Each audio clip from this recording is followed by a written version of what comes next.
अच्छा जी, ये हमने कंप्लीट किया है चैप्टर लैक्रिमल सिस्टम। तो इसमें सबसे पहले बताया गया है कि लैक्रिमल सिस्टम जो है हमारे पास, उसमें हमारे पास दो कंपोनेंट होते हैं, सिक्रीटरी, एक्सक्रीटरी। सिक्रीटरी में हमारा main lacrimal gland, accessory lacrimal gland. Excretory में हमारे पास आते हैं लैक्रिमल पंक्टा जो 0.3 मिलीमीटर के होते हैं, लैक्रिमल कैनालिकुलस जिसमें वर्टिकल हॉरिजॉन्टल दो होते हैं, वर्टिकल वाला 1 to 2 मिलीमीटर जबकि horizontal 6 to 8 millimetre. And common canaliculus होता है जो कि फिर लैक्रिमल सैक में ओपन होता है, ठीक है। एंड देन आती है नेजल लैक्रिमल डक्ट। ये 15 to 18 मिलीमीटर लॉन्ग होती है, बोनी पार्ट होता है, मेम्ब्रेनस होता है। ऊपर वाला जो बोनी है 10 to 12 मिलीमीटर, नीचे वाला मेम्ब्रेनस पार्ट 6 मिलीमीटर। और फिर ये इसका किस तरह होता है कोर्स, ये हमारे पास नोज़ में डाउनवर्ड, बैकवर्ड और लेटरली जाती है, ठीक हो गया।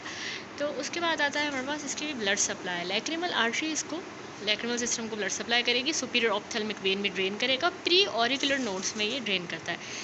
नर्व सप्लाई में सेंसरी है, वेजोमोटर एंड सिक्रीटोमोटर। सेंसरी इसमें हमें करती है इसमें लैक्रिमल नर्व, जो कि हमारी ऑफ्थेल्मिक जो ट्राइजेमिनल नर्व है उसी की ब्रांच होती है, वो सेंसरी सप्लाई देगी।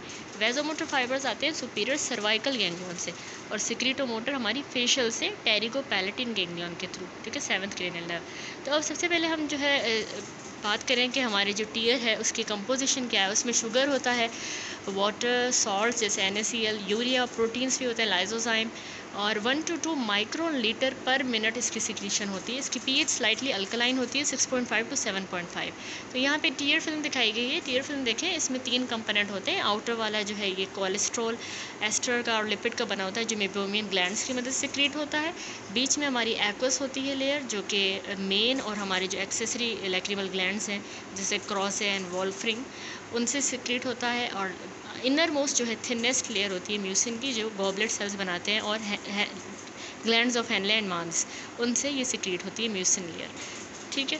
तो लिपिड वाली तो जाहिर सी बात है एवेपोरेट नहीं होने देगी, और म्यूसिन वाली उसको लाइपोफिलिक कर देती है। तो अब टीयर फिल्म के फंक्शंस क्या हैं, यहाँ पे इसके सारे फंक्शन है। ऑक्यूलर हेल्थ को मेंटेन रखती है, ट्रांसपेरेंसी प्रोवाइड करती है, मॉइस्ट इन्वायरमेंट, क्लियर विजन देगी, रिफ्रैक्शन, न्यूट्रिशन देती है हमारी आई को, ऑक्सीजन प्रोवाइड करती है, हमारी ए वॉस्कुलर जो कॉर्निया है उसको न्यूट्रिशन देगी ये tier film. Anti microbial properties हैं जिसमें IgA, लाइजोजाइम, लैक्टोफेरिन, ये बहुत इंपॉर्टेंट है तीनों एंटी माइक्रोबियल प्रॉपर्टीज़ के लिहाज से इसमें पाए जाते हैं। और ये डेब्रिस को भी रिमूव करती है as well as lubrication provide करती है, क्योंकि जो फ्रिक्शन हो रही होती है आईलिड की और कॉर्निया के दरमियान, तो उसको प्रिवेंट करती है थ्रू लुब्रिकेशन मैकेनिज्म।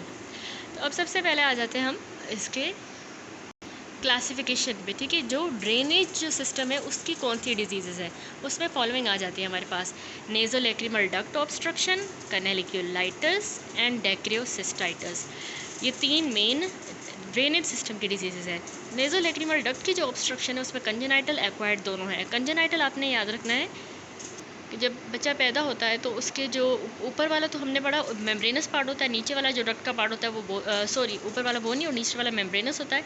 तो जब बच्चा पैदा होता है तो उसके 3 से 4 हफ्तों के बाद खुद ही वो जो स्पॉन्टेनियसली उसकी कैनालाइजेशन हो जाती है, लेकिन कभी कभार नहीं हो पाती, ठीक है। उसके बाद भी स्पॉन्टेनियसली टाइम गुजर जाता है, नहीं हो पाती, तो फिर हमें सर्जिकल इंटरवेंशंस करनी पड़ती हैं। तो पहले तो हम इसमें वेट करेंगे कि उसका मेम्ब्रेनस पार्ट खुद ही जो है 3 से 4 हफ्तों के अंदर कैनालाइज हो जाता है स्पॉन्टेनियसली, तो सही है। वरना फिर हमें मसाज करनी होती है उस वाले एरिया पे।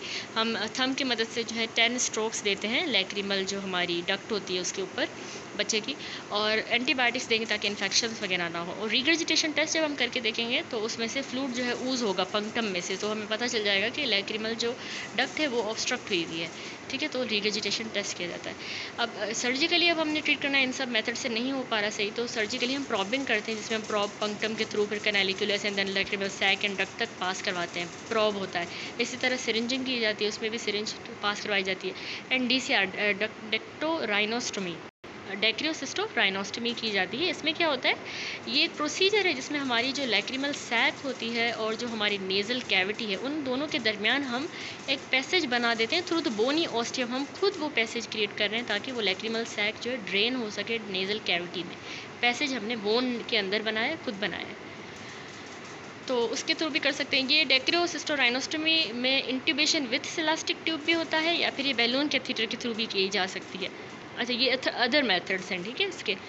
यहाँ पे कंजेनाइटल कंप्लीट हुआ, उसके बाद आता है हमारे पास एक्वायर्ड नेज़ोलैक्रिमल डक्ट की ऑब्स्ट्रक्शन। उसमें डिफरेंट कॉजेज हैं। एक्वायर्ड क्यों ये ऑब्स्ट्रक्ट होती है? या तो कोई ट्रॉमा हो जाए, या इन्फ्लामेशन में जैसे सार्कोइडोसिस या वेजिनल ग्रेनुलोमेटोसिस, इन्वोल्यूशन स्टीनोसिस की वजह से ये एक्वायर्ड बंद हो जाती है, या डेक्रोलिथ जो असल में सिक्रीशंस कॉन्क्रीशंस होती हैं सैक के अंदर कास्ट बन जाती है उनके कॉन्क्रीशन, उसकी वजह से ये एक्वायर्ड ऑब्स्ट्रक्ट हो गई है।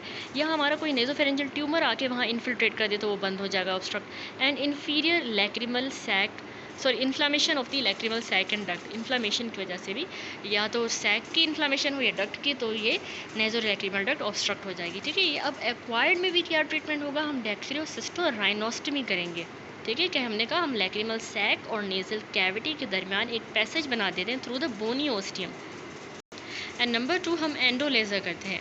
अच्छा, अब यानी डेक्सियोसिस्टो राइनोस्टमी जो है, इसमें फर्दर 2 टाइप्स आती हैं। एक्सटर्नल होती है जो हम स्किन के थ्रू एक पैसेज बना देते हैं, इसमें 90% ये इफेक्टिव है, अच्छा इसमें है क्योर हो जाता है। जबकि दूसरा होता है एंडो लेज़र, जिसमें हमने इंसिजन नहीं देनी होती, ना ही इसमें स्कार बनेगा। लेज़र की मदद से हम इसको ट्रांस नेज़ल लेज़र भी कहते हैं, उसके थ्रू हमने पैसेज बनाना होता है, ठीक है, लैक्रिमल सैक का और नेज़ल कैविटी का, ताकि ड्रेनेज हो जाए। क्यों? क्योंकि ऑब्स्ट्रक्शन हो गई है नेज़ो लैक्रिमल डक्ट की। तो ये हो गया यहाँ पे complete acquired naso lacrimal duct obstruction. वैसे इन दोनों में जो सिम्टम्स वगैरह होंगे वो क्या होगा? एक तो बच्चे को बहुत ज़्यादा आंखों से पानी आ रहा होगा, जिसको हम एपिफोरा कहते हैं, क्योंकि नीचे ऑब्स्ट्रक्शन होगी, ड्रेनेज नहीं हो रही। इन्फेक्शन हो जाएगा तो कंजक्टिवाइटिस हो जाएगा, तभी हम एंटीबायोटिक्स दे रहे थे। और म्यूकोपेरुलेंट डिस्चार्ज दोनों में होगा, ये बहुत इंपॉर्टेंट है, पस वाला म्यूकोपेरुलेंट डिस्चार्ज। अगला हमारे पास ड्रेनेज सिस्टम की डिजीज़ है कैनालिक्यूलाइटिस। कैनालिक्यूलाइटिस क्या होता है? सबसे पहले पंक्टम था ना, उसके बाद कैनालिक्यूलाई होते हैं। तो उस कैनालिक्यूलाई की इन्फ्लामेशन वगैरह हो जाए, उसको कैनालिक्यूलाइटिस कहते हैं। वो आईलिड का वो वाला मार्जिन जो है एरिथोमेटस रेड सा होगा, और इसमें मोस्ट कॉमन इसकी वजह होती है एक्टिनोमाइसिस इसराइली। ये आपने याद रखना, ये एक एनएरोब है, ग्राम पॉजिटिव फिलामेंटस बैक्टीरिया ही होता है, एनएरोबिक है, बहुत ही कॉमन इंपॉर्टेंट कॉज है, ये बीसीक्यू है। कैनालिक्यूलाइटिस का ये कॉज बनता है एक्टिनोमाइसिस इसराइली। और इसके अलावा बैक्टीरिया, फंजाई, वायरल कॉजेज़ भी हो सकते हैं। इसमें बहुत इंपॉर्टेंट हमें पाउटिंग पंक्टम मिलेगा, ठीक है, क्योंकि उसकी इन्फ्लामेशन हो गई है तो पंक्टम जो है वो पाउट करता हुआ रेज्ड इन्फ्लामेटरी एरिथोमेटस रेड कलर का नजर आएगा। ट्रीटमेंट ये है कि हम उसको वार्म कंप्रेशन देंगे टॉपिकली, और सिस्टेमिकली हमने एंटीबायोटिक्स देने होते हैं। पेन के लिए एनाल्जेसिक, इरिगेशन, सिरिंजिंग करेंगे, और लोकल मसाज वगैरह, ठीक है।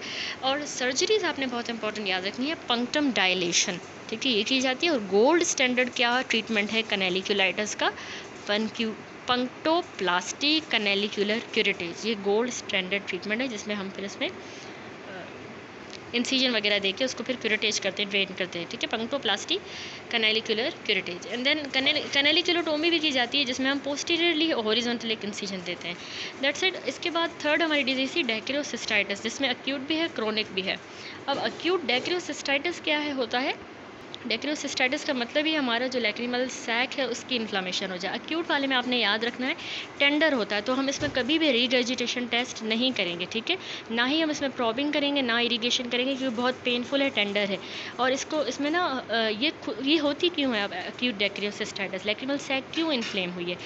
या तो डिनोवो होगी, या फिर ज़्यादातर जो है ना सेकेंडरी इन्फ्लामेशन हो जाती है, सेकेंडरी इन्फेक्शन हो जाता है हमारी नेज़ोलैक्रिमल डक्ट ऑब्स्ट्रक्शन का, ठीक है। 2 पार्ट थे ना, ऊपर वाला वो नहीं, नीचे वाला मेम्ब्रेनस पार्ट नेज़ोलैक्रिमल डक्ट का, तो नीचे से वो ऑब्स्ट्रक्ट है, नीचे ऑब्स्ट्रक्शन है, तो उसकी वजह से ऊपर जो सैक है उसमें इन्फेक्शन हो गया है, उसको हम कह रहे हैं अक्यूट डेक्रोसिस्टाइटिस।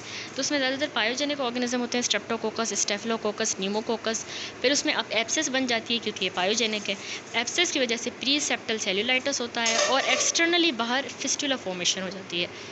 यहाँ पर देखें, ये फिस्टुला फॉर्मेशन हो गई है बाहर की तरफ, ठीक है, अक्यूट डेक्रोसिस्टाइटिस में। अब दूसरा हमने कहा था क्रोनिक डेक्रोसिस्टाइटिस। क्रोनिक में आपने याद रखना है कि इसमें जो है रिगर्जिटेशन टेस्ट हम करते हैं, ये पेनफुल नहीं होता, और ये हमें पॉजिटिव मिलेगा, यानी उसमें से म्यूकोपेरुलेंट डिस्चार्ज होगा। इसमें लो वायरुलेंस के ऑर्गेनिज्म होते हैं, वाटरी आइज होंगी, स्वेलिंग हो जाएगी लैक्रिमल सैक की। और ट्रीटमेंट क्या है? डेक्रोसिस्टो राइनोस्टमी ही करेंगे, विदाउट द ट्यूब या फिर विथ सिलिकॉन ट्यूब कर सकते हैं। That's it. अब यहाँ पे सारी ड्रेनेज सिस्टम की डिजीज़ कंप्लीट हुई।